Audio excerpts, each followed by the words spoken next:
Assalamualaikum warahmatullahi wabarakatuh. Kita mulai dengan membaca surat Al-Fatihah. Mudah-mudahan Allah Subhanahu wa taala berikan keberkahan dan ilmu yang bermanfaat. Al-Haziniyah. Ila hadratin Nabil Mujtaba Rasulillah sallallahu alaihi wasallam. Al-Fatihah.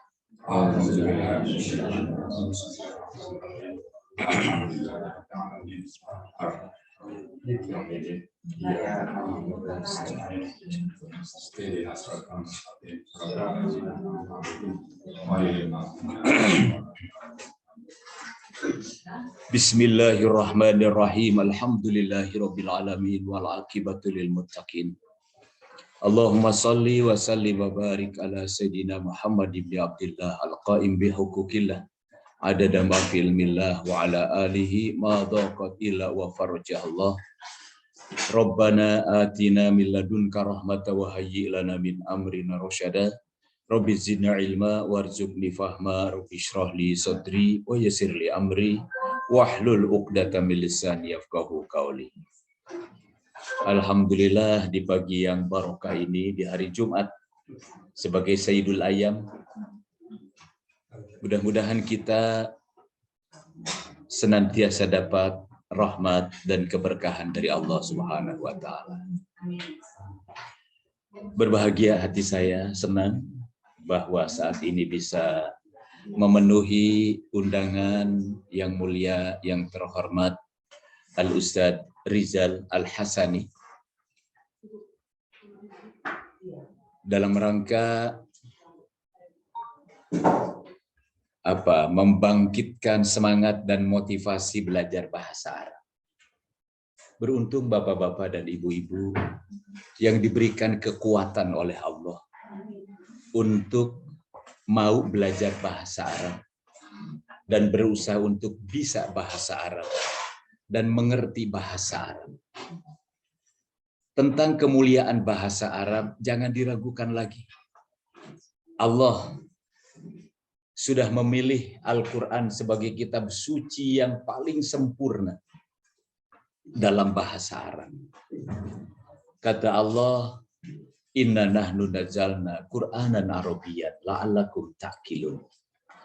Sesungguhnya kami benar-benar sudah menurunkan Al-Quran dalam bahasa Arab supaya kalian semuanya paham, supaya kalian mengerti dengan sempurna. Ta'qilun. Tidak ada bahasa yang bisa mengungkapkan pesan Allah Subhanahu wa taala yang sangat sempurna lebih daripada bahasa Arab. Maka ini bahasa adalah bahasa pilihan Allah. Orang-orang banyak bertanya, kenapa Al-Quran dalam bahasa Arab? Dengan iman kita, kita mengerti, kita memahami, kita menerima bahwa inilah bahasa pilihan Allah Subhanahu wa taala. Ini sudah cukup menjadi dalil kalau bahasa Arab merupakan bahasa yang terbaik. Kalau diturunkan Al-Quran dengan bahasa yang lain, mungkin tidak akan sampai pesan dari Allah. Sebab bapak-bapak, ibu-ibu, bahasa Arab satu makna bisa, satu kalimat bisa mempunyai makna yang bermacam-macam. Ini contoh saja ya. Contoh saja salah satu. Kenapa Rasulullah menggunakan daging yang menempel dalam rahim ibu itu pakai alaqah. Dalam bentuk darah, kemudian menjadi segumpal daging, tapi nggak disebut laham. Tidak disebut daging. Disebutnya alaqah. Alaqah dalam bahasa Arab artinya juga lintah. Sebab itu daging bukan hanya diam, tetapi disebut makhluk hidup belum bernyawa, disebut mati tapi makan. Kan begitu aneh ya. Maka Rasulullah menggunakannya bahasa alaqah. Bahasa Arab ini adalah bahasa wahyu. Dan wahyu itu dua, dalam bentuk Al-Quran, dalam bentuk hadis. Dan itu kedua-duanya adalah mukjizat. Maka saya pernah satu saat kira tahun 1999 pada waktu presiden kita ini Profesor Habibie. Beliau mengundang para profesor seluruh dunia. Kanada, Amerika, Inggris, Australia, dan seluruh dunia yang ahli-ahli ilmu. Judulnya adalah tentang mukjizat Al-Quran dan hadis Nabi. Ada seorang profesor dari Kanada menceritakan tentang kejadian manusia. Dari mulai darah menjadi daging, kemudian 120 hari baru ditiupkan. Beliau bercerita menyampaikan kepada mahasiswa di universitas, bukan orang Islam. Saya menemukan istilah-istilah tentang perkembangan bayi itu dari hadis Nabi Muhammad SAW. Dan saya tidak ganti, karena bahasa ini tidak bisa diwakili oleh yang lain. Itu baru salah satu. Baru contoh saja. Dahsyat luar biasa. Kita sebagai orang yang beriman kepada Allah, kepada Rasulullah, kepada Al-Quran, kepada hadis Nabi SAW, tidak diragukan lagi bahwa mempelajari bahasa Arab, memahami bahasa Arab, seperti kata sebagian ulama, itu hukumnya fardu ain. Karena bagaimana kita akan komunikasi dengan Allah yang menggunakan bahasa Arab, batin kita tidak paham. Otak kita tidak bisa mengerti. Sambil tanpa ada usaha bagaimana supaya bisa berbahasa Arab, mengerti bahasa Arab. Ibu-ibu, sedikitnya target kita bahasa Arab bukan kita ingin berbicara seperti orang Arab, kan? Karena bahasa Arab yang dipakai oleh orang Arab itu kebanyakan bahasa amiyah, itu bahasa pasar. Sekalipun ada. Jadi dalam ilmu filologi, dalam ilmu tentang bahasa, itu kan memang ada namanya lahjah. Kalau kita mempelajari lahjah bahasa Arab itu banyak sekali. Contohnya, dari dulu kita sering mendengar Jamal Abdul Nasser. Yang kita tahu Jamal itu adalah unta. Ya. Apa artinya, kenapa ya dibilang Jamal? Kok namanya unta? Padahal bukan Jamal artinya unta, tapi Kamal. Jadi dalam lahjah orang Arab Mesir, Kamal jadi Ja. Jadi Kamal Abdul Nasir jadi Jamal Abdul Nasir. Kemudian ya banyak sekali ya. Itu salah satu contoh juga. Nah, kita belajar bahasa Arab ini adalah belajar ingin bagaimana paling tidak satu ketika sholat sekalipun tidak 100% mengerti apa yang kita baca. Tapi paling tidak sebagian sudah ada. Kemudian ketika kita membaca Al-Quran, sekalipun mungkin belum 100%, tapi paling tidak sudah ada. Dan saya sudah ngobrol dengan Al-Ustadz Rizal, kita bukan mau menerjemahkan bahasa Arab. Sebab Al-Quran dalam pendapat para ulama yang mana saja, bahkan saya membaca di dalam kitab Ihya Ulumuddin, kalau orang menerjemahkan Al-Quran hanya dengan terjemahnya saja, itu akan tersesat. Karena tidak semua kalimat dalam bahasa Arab yang ditulis dalam Al-Quran diterjemahkan secara harfiah. Contohnya, fa'bud rabbaka hatta ya'tiyakal yakin. Kalau yakin kita ngata keyakinan ya. Beribadahlah kamu kepada Allah hatta ya'tiyakal yakin, artinya al-maut. Maka beribadahlah kamu kepada Allah sampai datang kematian. Nanti kalau diartikan sampai kepada keyakinan, takutnya nanti seperti kejawen. Sampai yakin, kata yang penting sudah iling katanya. Yang penting sudah sadar, selesai. Jadi harus hati-hati sekali. Nah, yang jelas bagaimana kita sekarang meluruskan niat kita. Mengikhlaskan hati kita. Ibu-ibu ada yang datang dari Bandung. Kumaha damang Ibu? Ada yang dari mana lagi? Yang paling jauh ini? Payakumbuh. Pak Yakumbo datang dari sana langsung ke sini. Oh gitu. Alhamdulillah. Ini adalah sesuatu yang luar biasa. Yang saya tidak pernah terbayang kalau bapak-bapak dan ibu-ibu sudah umur sekian, datang dari mana-mana, semangat untuk belajar bahasa Arab. Ya, mudah-mudahan ini adalah satu tanda kebaikan dari Allah dan husnul khatimah. Itu yang paling penting. Karena jangankan orang tua yang masih muda belajar bahasa Arab, banyak yang nggak mau. Mereka nggak semangat. Apa itu belajar bahasa Arab? Ini sudah tua, sudah pensiun, masih mau belajar bahasa Arab. Dan tanamkan bapak-bapak, ibu-ibu, bahwa bahasa Arab bahasa yang paling mudah. Bahasa yang paling mudah. Berbeda dengan bahasa Inggris. Yang ditulis lain, bacanya lain. Contohnya, dingin bahasa Inggris apa? Cool. Tapi tulisnya apa? Cool. Kan gitu. George Bush tulisnya George. Jadi nggak sama. Makanya mereka sendiri mengatakan, saya kenal dengan orang punya teman orang Malaysia banyak. Mereka belajar, ada belajar di Amerika, di Inggris dan sebagainya. Mereka bilang, Ustaz, bahasa Inggris itu seperti bahasa hipokrit katanya. Apa sebabnya? Tulisannya lain, bacaannya lain. Paman bahasa Inggrisnya apa? Uncle. Tulisannya uncele. Jadi kalau banyak paman, uncele. Begitulah. Itu contoh juga. Kalau bahasa Arab kan nggak begitu. Apa yang ditulis, itu yang dibaca. Apa yang dibaca, tulisannya seperti itu. Betapa mulianya belajar bahasa Arab. Sampai dipilih oleh Allah jadi bahasa wahyu. Bahasa Al-Quran. Dan Rasulullah sangat senang bahasa Arab. Rasulullah sampai mengatakan, Ahibbul Araba bisalasin. Cintai oleh kalian bahasa Arab karena 3 macam. Karena 3 alasan. Li'ani Arabi. Aku adalah orang Arab.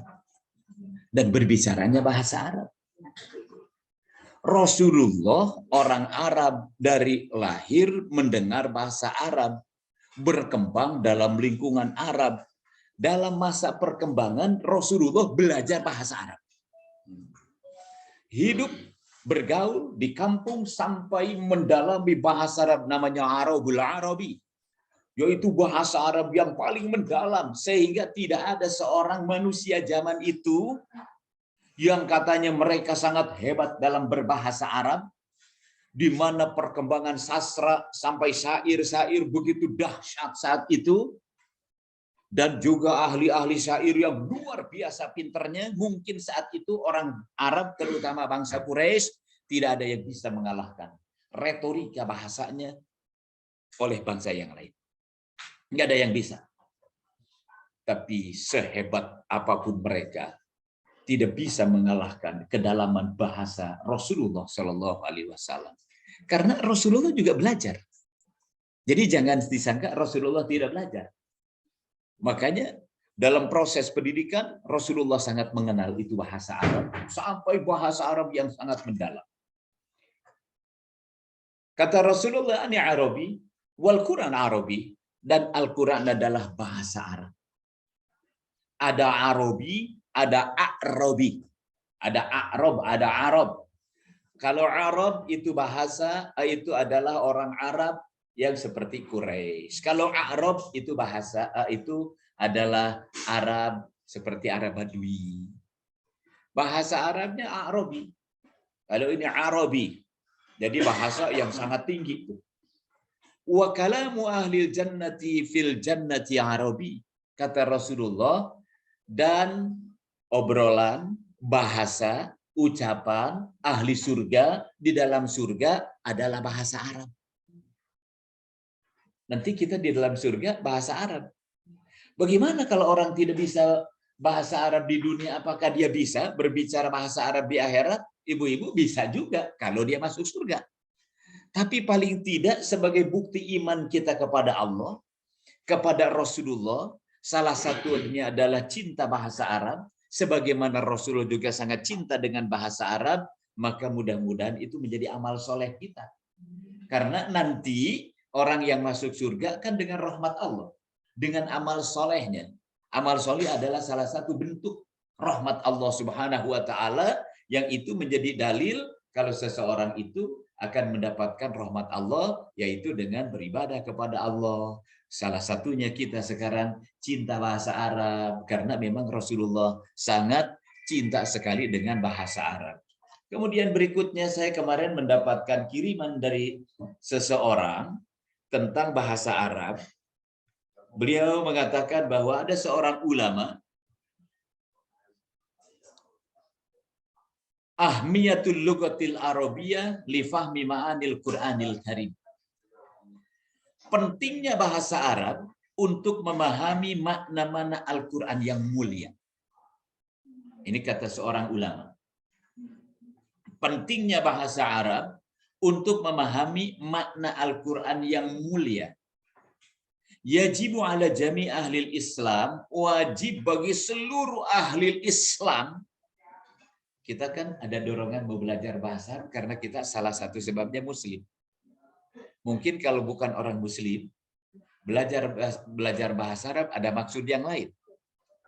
Jadi katanya jangan disangka bahwa romo-romo yang mengajar di gereja tidak mengerti bahasa Arab. Saya pernah kedatangan suster dulu, mungkin lebih dari 15 tahun yang lalu. Pak Ustadz, mau nggak saya kenalkan kepada romo kita?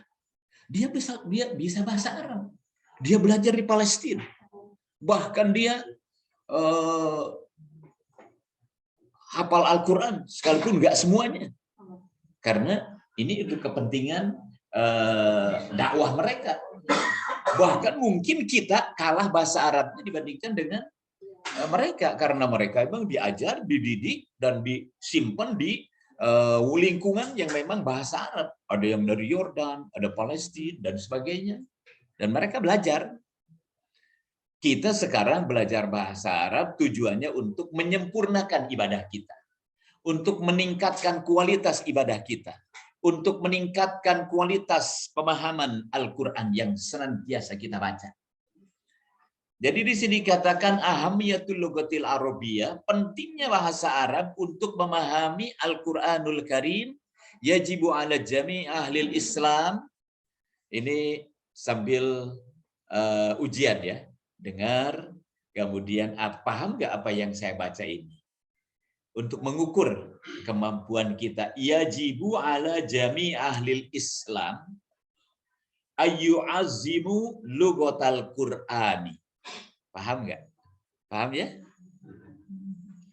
Bal yang bagi likulli mu'minin fil ardi ayyahmila fi qalbihi ta'zima hazihil lughah wa ma'rifata qadriha wa sya'niha wa yatamanna bima'rifatiha ayyubashira ma'ani kalimatillahi kama talaffaza biha sayyiduna Muhammad ibn Abdullah sallallahu alaihi wasallam.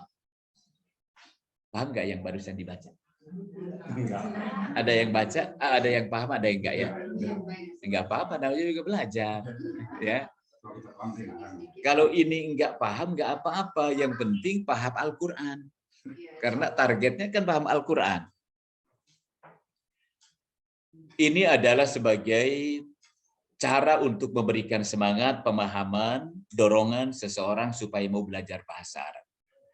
Pendapat yang lain, Imam Syafi'i sampai mengatakan, kalau kita ingin mempunyai hati yang lembut, maka belajarlah bahasa Arab. Apa urusannya dengan bahasa Arab hati yang lembut? Ibu-ibu, bahasa itu berpengaruh kepada perilaku sampai kepada masalah hati. Beda, kan? Setiap bahasa ungkapan punya rasa yang berbeda. Terutama dalam bahasa Sunda, kan, yang saya tahu. Itu ada undak usuk bahasa namanya. Kepada diri sendiri lain, untuk yang pertengahan lain, kepada teman, kepada yang lebih besar. Seperti misalnya, ini masalah makan saja. Dan itu memberikan pengaruh kepada rasa. Kalau kepada binatang, nyatu. Makan ya. Makan artinya. Kalau untuk anak kecil, tuang. Mam. Kalau kepada orang tua, tuang. Kalau untuk sendiri, neda. Untuk yang biasa, dahar. Untuk orang yang hina, bahkan barang lebok. Lelebok, jajablok, dan sebagainya. Itu kan tingkatan-tingkatan. Rasanya lain. Bahasa Arab yang kita pelajari ini juga akan memberikan kepada rasa. Semakin dalam bahasa Arab, semakin mendalam perasaannya, semakin lembut hatinya. Sehingga sampai Imam Syafi'i mengatakan, siapa yang ingin mempunyai hati yang lembut, belajar bahasa Arab.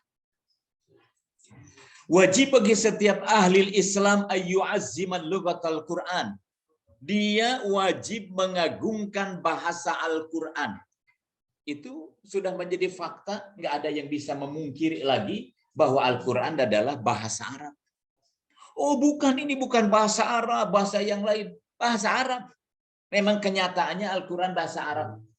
Dan Allah sudah memilih bahasa Arab sebagai bahasa Al-Quran.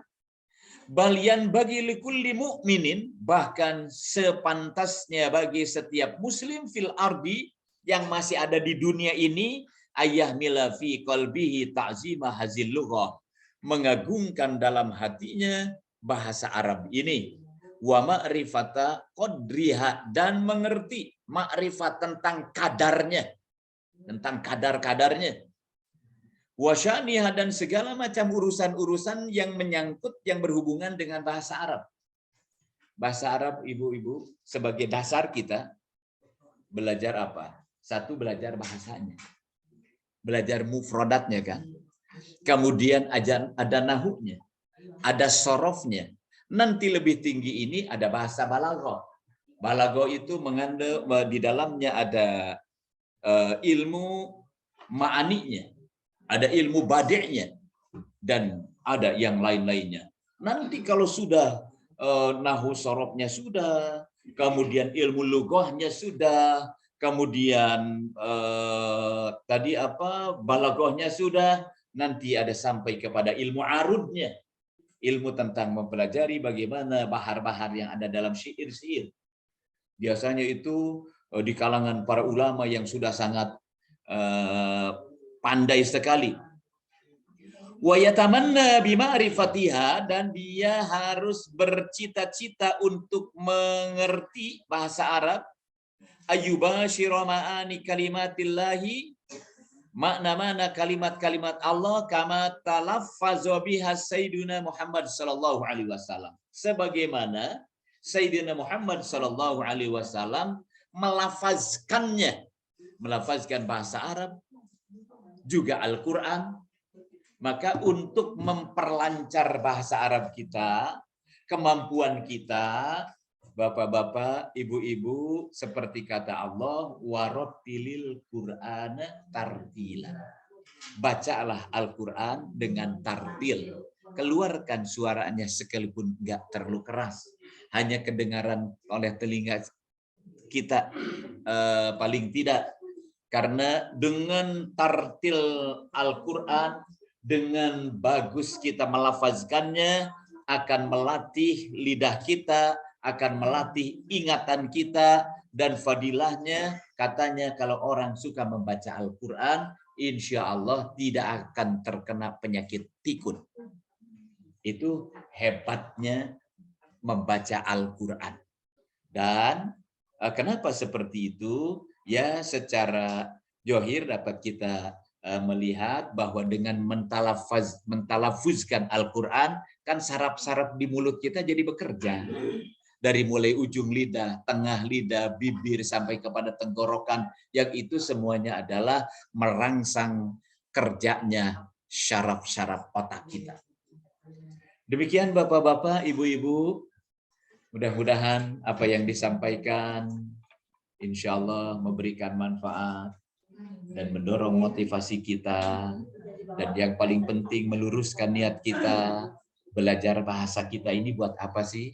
Apalagi bapak-bapak, ibu-ibu untuk sudah pensiun, berarti kan targetnya bukan untuk mencari karir, untuk mencari uang, bukan, tapi sama-sama mempersiapkan diri dalam rangka ingin meningkatkan kualitas ibadah kita. Mudah-mudahan dengan pahamnya, dengan bisa bahasa Arab, paham Al-Quran, keyakinan semakin lurus, akidah semakin kuat, iman semakin kuat, dengan Allah semakin dekat, dan kita insya Allah meraih husnul khotimah. Sekian dari saya tadi, mulai jam 7:35, sekarang berhenti juga jam 8:05. Tadi janjinya, bukan janji, undangannya jam 7. Tapi saya agak lambat lah, maklum pagi-pagi kalau di Bogor suka agak macet. Sekian, subhanakallahumma wa bihamdika asyhadu an la ilaha illa anta astaghfiruka wa atubu ilaik. Alhamdulillahirabbil alamin. Assalamualaikum warahmatullahi wabarakatuh.